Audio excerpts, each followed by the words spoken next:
Welcome to the Low Carb Athlete Podcast, where we focus on discussing topics to help you burn fat, optimize health, and improve performance in life and sports. Transform the whole you from the inside out with the holistic method. Let's dive in. Here's your host, Debbie Potts. Hey guys, it's Debbie, and have you used a CGM before? CGM is continuous glucose monitor, and there's different options out there. Ideally, you can get it from your doctor, but they seem to just want to wait until you're type 2 diabetic and not be preventative. I would like us to take ownership of our health and make choices now to prevent having high, low glucose readings and optimize your health from the inside out by testing and not guessing. And that includes a CGM that goes on for 14 days, and you can order one via NutriSense. And a CGM is giving you glucose updates with a small device in the back of your arm 24/7. Totally easy. I actually did a video on my YouTube channel, Low Carb Athlete, how to apply this CGM. First time, you're kind of scared, but it doesn't hurt. But it gives you real-time glucose readings.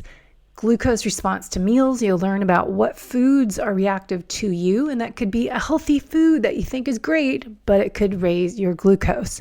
Simple things as stevia, for me, raise my glucose. Chewing gum, raise my glucose. Stress, when I'm driving a car and there's traffic, raises my glucose. Every stress response is a glucose response. So learn how to manage your stress. Learn how to pick right foods for you, unless you can, do other lab testing and figure out vibrant wellness food zoomers, but it's kind of expensive for people. So if you can wear a CGM, it's a great way to learn about stress, food, exercise, stacking movement with your nutrition. Figure out how to balance your blood sugar. So we want to learn more about how to exercise and eat or not eat. And morning cortisol, does it raise your glucose? If there's hidden stressors at nighttime, does your glucose go up higher while you're sleeping? So it gives us lots of clues that we can put in our investigation when we are working on your personalized fueling, training, and performance program to improve fat loss, performance, and longevity. So head to NutriSense website, nutrisense.io, how it works. You can learn more about your habits, your routines, your relationship to food, a little bit more. Great app to use, and it can sync on to different programs, so you can put it all together. So if you want to get started with your journey in NutriSense, I suggest this to all my clients. Use at least 30 days. So you can do a 30-day, 90-day, different programs, but you can pick which one you want. You get the sensor in the mail, put it on, lasts for 14 days, sync it to the app, and get your readings on there. And then if you're doing my VIP coaching program, I'm working with you to correlate this data together. So begin your health optimization journey with NutriSense, and you can save on your order with our code, as usual, Low Carb Athlete. So no carbs is not our goal, it's carb timing, and using NutriSense, you can help figure out your nutrient-dense whole food plan and when to adjust your macros based on your exercise intensity, duration, based on your life stressors, and learn more. So it's nice to have this data. So test and not guess with NutriSense. Let me know how you like it. All right, guys. Hopefully you listened to my podcast out on Tuesday with Cynthia Thurlow about creatine and a little bit on Aristotle. So I thought I would dive into creatine a little bit more as we keep talking about it lately in social media. Everyone's about creatine, and obviously it's not new. If you've been working out a long time, bodybuilders would always take creatine first before workout or after, maybe, I don't know. We always hear about creatine, but it's for bodybuilders. But now we're hearing a lot about it. So I looked it up. So creatine is among the most well-researched and effective supplements. It can help with exercise performance by rapidly producing energy during intense activity. Creatine may also provide cognitive benefits, but more research is needed in that area, according to examine.com. So why is suddenly creatine so big? I'm all about brain health as I get older. I'm focused on my future self, as I always talk about, really improving cognitive benefits. That's why I do HVMA and ketone IQ. That's why I'm adding creatine. I'm also wanting to get stronger, leaner, faster, more powerful, but I'm doing what I can. So examine.com. I always hear about this website from Dr. Huberman Lab on Huberman Lab podcast. It's a great resource.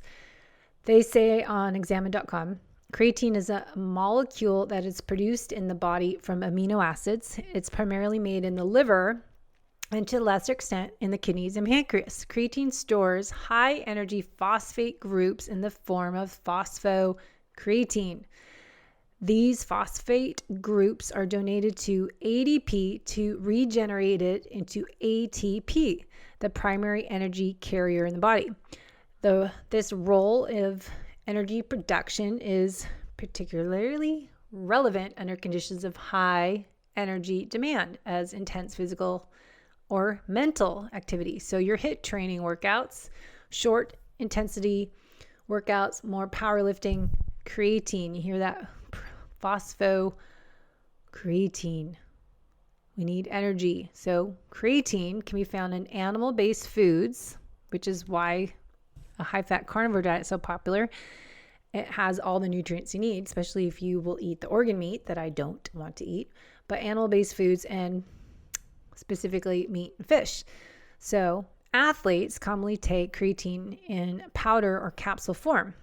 So why do we need that? Ideally, you want to get everything from your food, but most people I work with have poor digestion. So chewing your food 20, 30 times, eating a parasympathetic rest and digest state, slowing down, not multitasking when you're eating, that's part of it. But then also some people might need help breaking down that protein, making sure they don't have H. pylori elevated, but having HCl betaine and some digest enzymes to properly break down that food, and maybe some bile support, some ox bile. So creatine from real food is ideal, but most of us don't break our food down properly. Most of us don't eat enough protein that we're all working on. Hopefully by now you're all working on prioritizing your protein and getting it 3 times a day, getting those 20, 30, 40, 50 grams of protein. Okay, why? Why creatine? What are the main benefits? The primary benefit of creatine is an improvement in strength and power output during resistance exercise. Creatine is well researched for this purpose, and the effects are quite notable for a supplement. When creatine is used in conjunction with resistance exercise, creatine may modestly increase lean mass. It has also been tested for effects on anaerobic running capacity in many studies, the results of which are rather mixed, but generally suggest a small improvement in performance. Hey, I'll get what I can take. So it goes on, says creatine has been researched far less for cognitive performance than physical performance, but this is what I'm hearing more in social media. Creatine appears to reduce mental fatigue in scenarios such as demanding mental activity, which would be working, and sleep deprivation. Creatine may also improve working memory, though likely only for people with below average creatine levels, such as vegetarians and older adults. More research is needed in these areas and on other cognitive measures before creatine can be said to be effective. So try it out yourself, see if you feel and think better. All right, it also says there are many different forms, but creatine monohydrate is one of the cheapest and most effective. Another option is micronized creatine monohydrate, which dissolves in water more easily and can be more practical. Creatine monohydrate can be supplemented through loading protocol if needed. That kind of is different opinions. Start loading, take 0.3 grams per kilogram body weight, 5-7 days, followed with at least 0.03, blah, blah, blah. So you can look that up on examine.com. I'm not going to read it all, but higher doses up to 10 grams a day may be beneficial for people with high amount of muscle mass and high activity levels, or those who are non-responders for the lower 5 grams a day. So often we hear many users take 5 grams a day due to low price creatine possibility of experience increased benefits. So be aware how you feel. As with any supplement, titrate it in one at a time, sequence things in titrate up. So stomach cramping can occur when creatine is supplemented without sufficient water. So make sure you have enough water with your supplements. Diarrhea, nausea, obviously a red flag, something's not working in your body. That can occur when too much of anything, but too much creatine is supplemented at once. So always start smallest dose, see how you feel. Say start with 2 grams, work your way at 3, work your way up to 5 grams. If that's okay, stay there. Don't try to just go high dose 10 grams because you are higher muscle mass. Start low, work your way up. All right, so we talked about that. That's on examine.com, supplements /creatine. There's other resources on there as well. Super cool site. So is creatine amino acid? Someone asked me. No, it's not amino acid, a protein. It is a nitrogenous organic acid that is naturally produced in the body from amino acids such as arginine, glycine, and methionine. While creatine is often associated with protein supplement, it itself is not a protein, nor does it contain any amino acids. Creatine is typically measured in grams, as it usually is taken from in a supplement form, as we said, creatine monohydrate, powder, or capsules. So, should be noted that creatine supplements are not a source of protein or amino acids. All right, now, does creatine benefit athletes? As this podcast is for more endurance athletes, but aging athletes as myself. So what does the research say? Examine.com again had some articles on their frequently asked questions page. Does this help elite athletes? So it says, when it comes to studies conducted whether or not a supplement can provide benefit to sports and exercise, the first batch of studies is always done on untrained or lightly trained people. There's a reason for this, and that is because the group of people are going to get benefits anyways when they start to exercise, and any interaction of the supplement is going to be more prominent to the researchers. It is only later that researchers look into elite athletes, since not only are they more uncommon, but tend to be more resistant to dietary supplements benefiting performance. So it's not uncommon to supplement. It is not uncommon for a supplement to benefit the novice, but fail to benefit the elite athlete.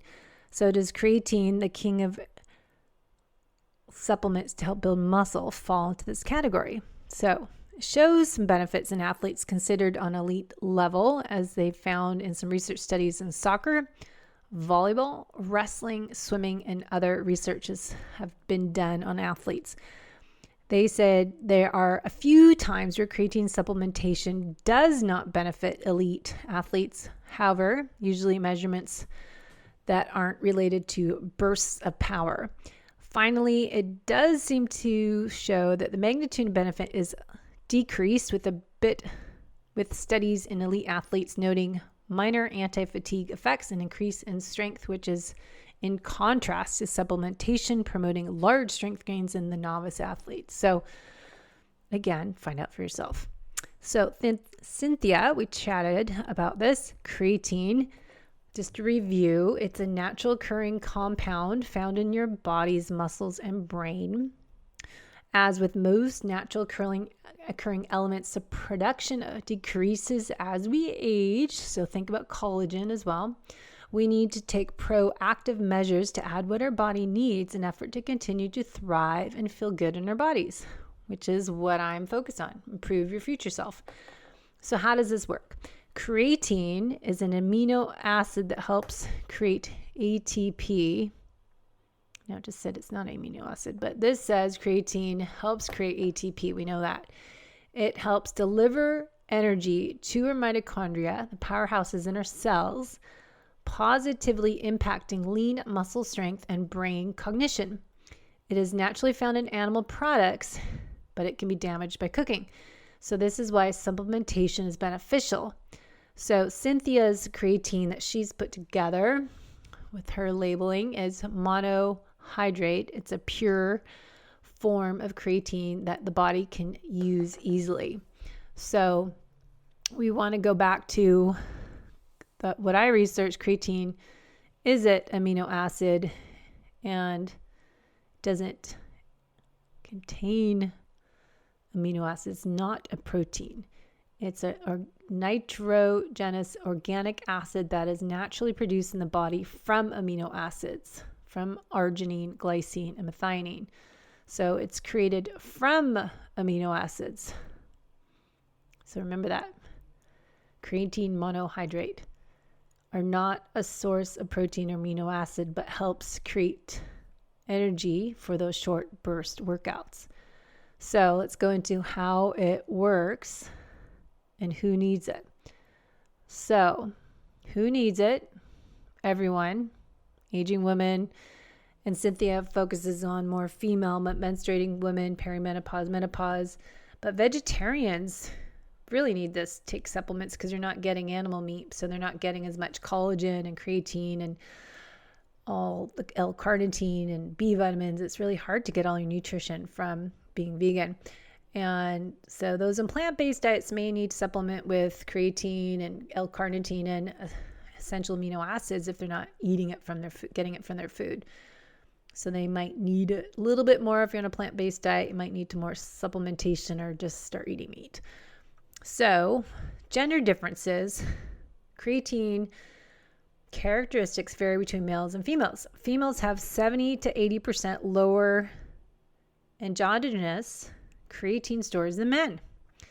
Menstrual cycle may influence creatine homeostasis due to cyclical nature of sex hormone production.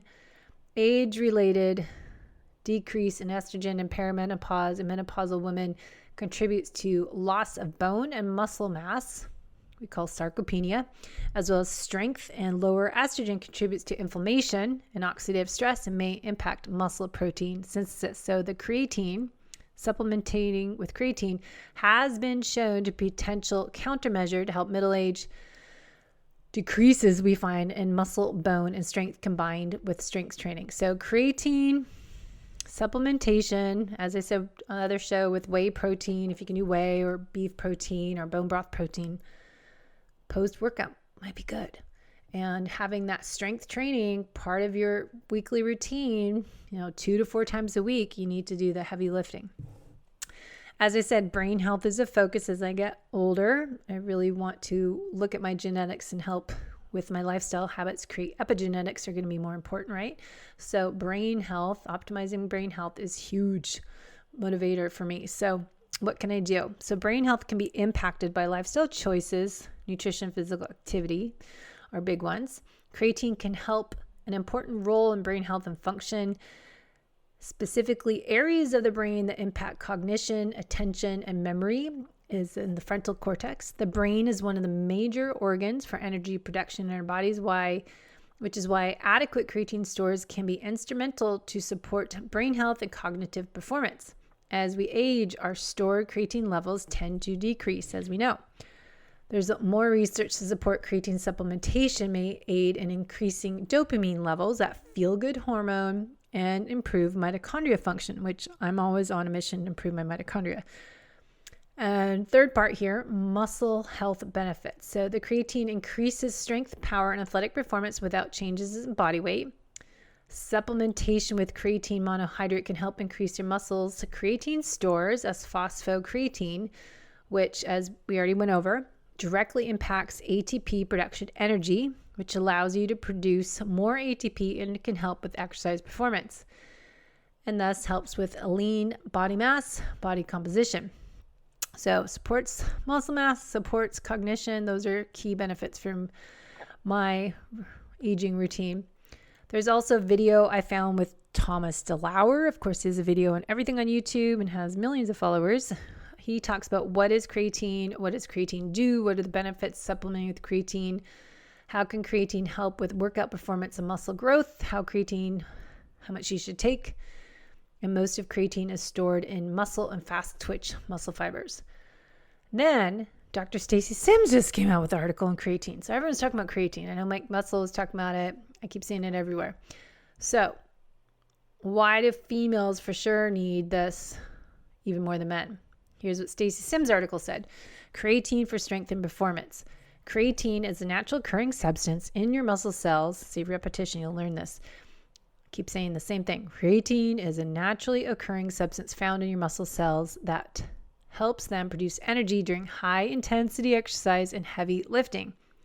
Your body stashes creatine in your muscles in a form called, you know it, say it, creatine phosphate or phosphocreatine, PCR.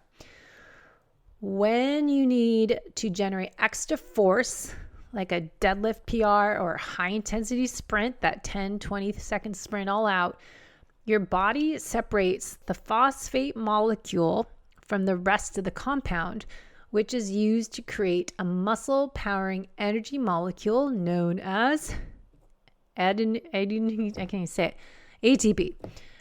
So, got that? So we need this fuel when we're doing more heavy lifting and we're doing more high intensity sprints. We just went over last few episodes, importance as changing how we train as we age. We also need to train how we fuel as we age. Prioritizing protein and supplement where needed. Research shows creatine supplementation is most effective for the high intensity, short duration, or repeated bouts of high intensity exercise with short rest periods like hill repeats, resistance training, and plyometric work. Phosphocreatine also buffers the hydrogen ions that accumulate during high intensity exercise, so that zone 5 to zone 1 intervals. This can cause your muscles to have that burn and fatigue. So it may delay that point where you might feel like you have to dial it back a little bit. So another reason of creatine. Having ample intramuscular stores means you can train more intensely and enjoy greater strength, power, and speed gains from your workouts. And Dr. Stacy Sims continues to share research that for females, supplementing may be the best way to ensure those creatine stores are stockpiled. 95% of all creatine is stored in your skeletal muscles, and you can bump up those creatine reserves by about 20% with supplementation. Women, we naturally have 70 to 80% lower creatine stores than men. We typically consume significantly lower amounts of dietary creatine, which comes from animal foods as beef compared to men, unless you're like me eating steak almost every other day. So really important. 2021 review of literature published in Nutrients reported that creatine supplementation may be of particular importance during menses, pregnancy, or postpartum, during and postmenopause, which is pretty much your whole entire life as a female. So females with varying levels of training and fitness may experience improvements in both anaerobic and aerobic exercise performance from both short-term and long-term creatine supplementation. That is from a research published 2 years ago in 2021.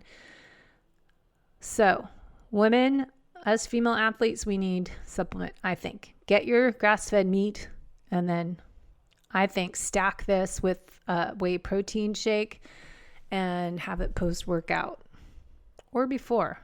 I have to find that out. What is going to be the best? Should we have it before and some coffee and or after? So another study published in Strength and Conditioning Journal found that females had greater relative performance improvements over males, with males experiencing about 6% increase in performance and females enjoying 15% increase in performance, more than double the benefit. So I'm motivated to supplement creatine.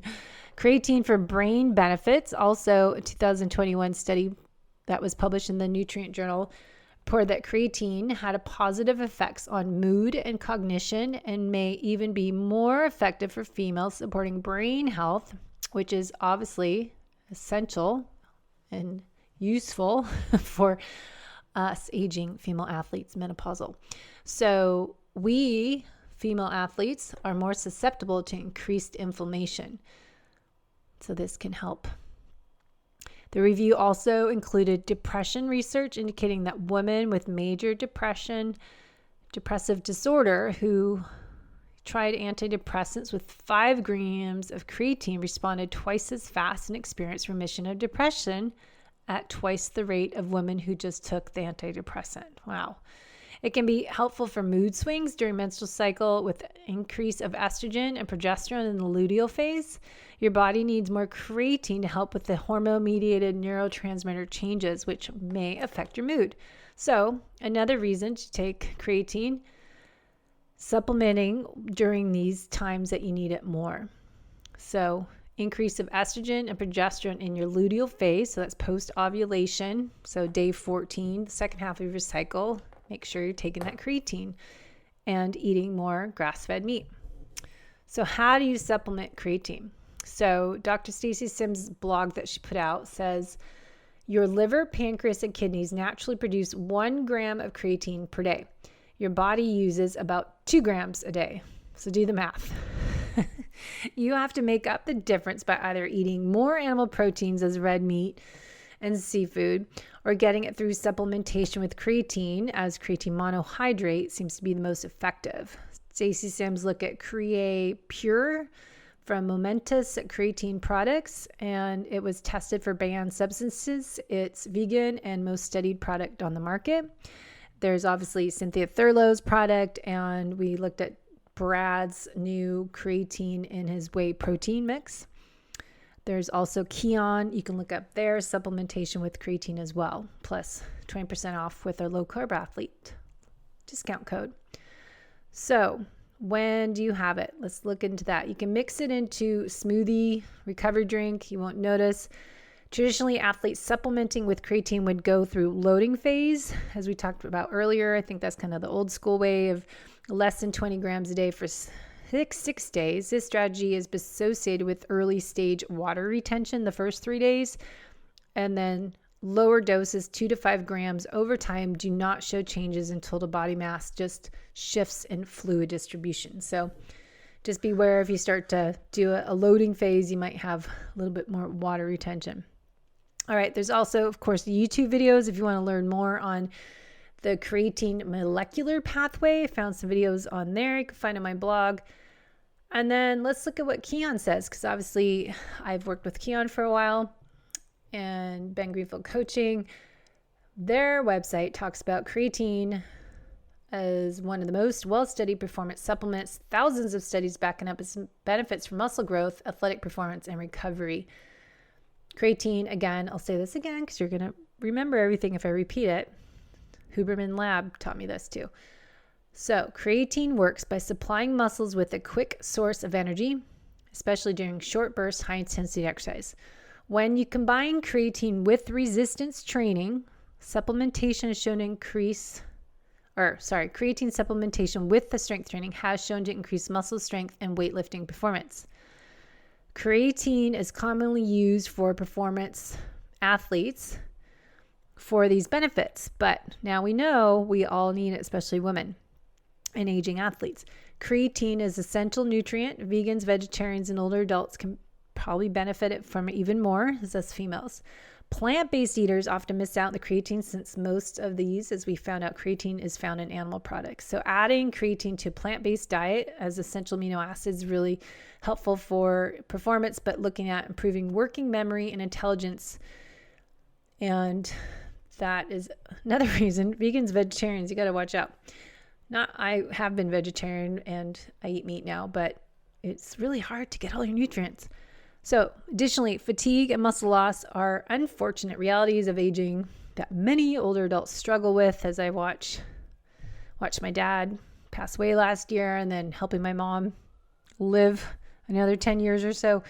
It's really trying to get them to do strength training and mobility drills and walking is the hard part, but getting protein throughout the day, even if she has to drink those protein shakes from Costco, that's, whatever we can get in at that age. Creatine has been shown to increase muscle mass, support fatigue resistance in older adults. Creatine is found, obviously, I just said this again, dietary animal sources, but often not at the levels you need for performance, muscular, mental benefits. So if you're a strict carnivore, maybe you're digesting your protein right, maybe you're getting enough creatine. But if you're not eating a high fat carnivore diet, you may need to add a little more creatine. Based on what DC Sims talked about, for females, we need more. So Keon is a great way to get it, as well as other products on here that you can find more information than creatine. So hopefully that helps understand one of the many supplements we talk about. So let me know if you have questions, comments, feedback, what else you want to know about.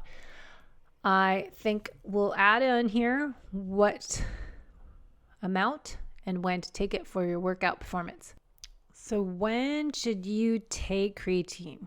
We would think pre-workout if we're trying to improve our performance in that workout, right? So other times I've been told to take it when it's in your eating window because anything can break your fast. So here's an article I found on the best time for creatine.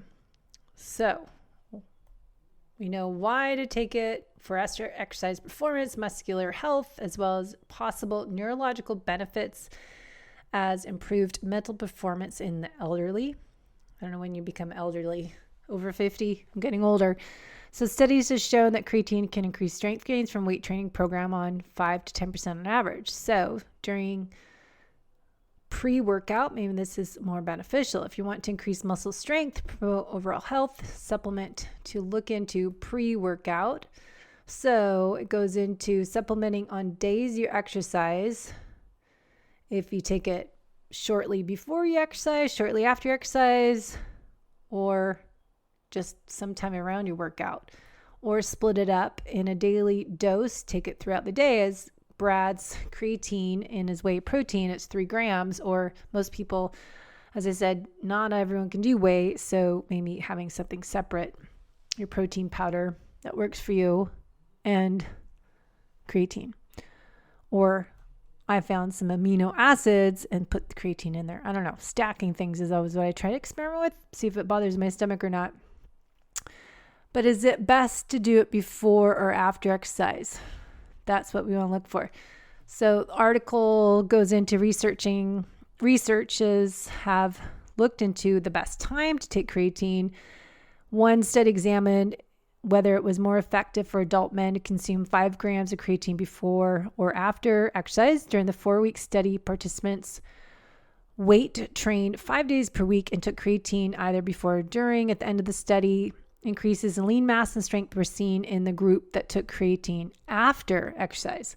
However, other research has reported no differences taking it before or after exercise. So limited research available. It's not clear or reliable research take it before or after. So it says best supplement to add in shortly before or after exercise. 10-week study provided dietary supplement containing creatine, carbs, and protein to adults that weight trained. 2 groups. So I always want to look at, was this men and women? What age were they? End of the study, those that took the supplement close to exercise gained more muscle and strength than the group that took it supplemented in the morning and evening.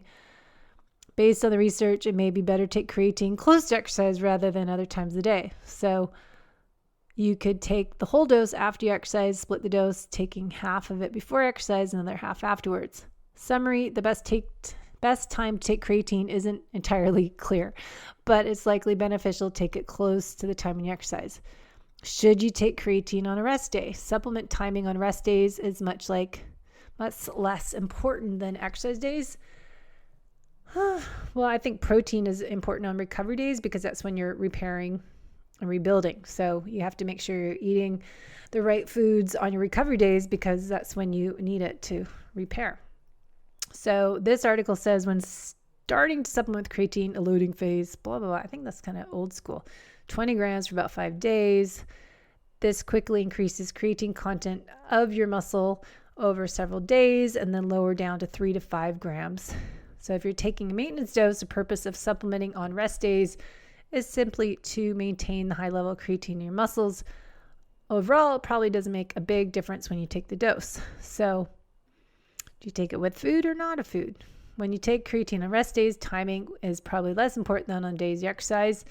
And they say it might be good to take with a meal. Should you take anything else with it?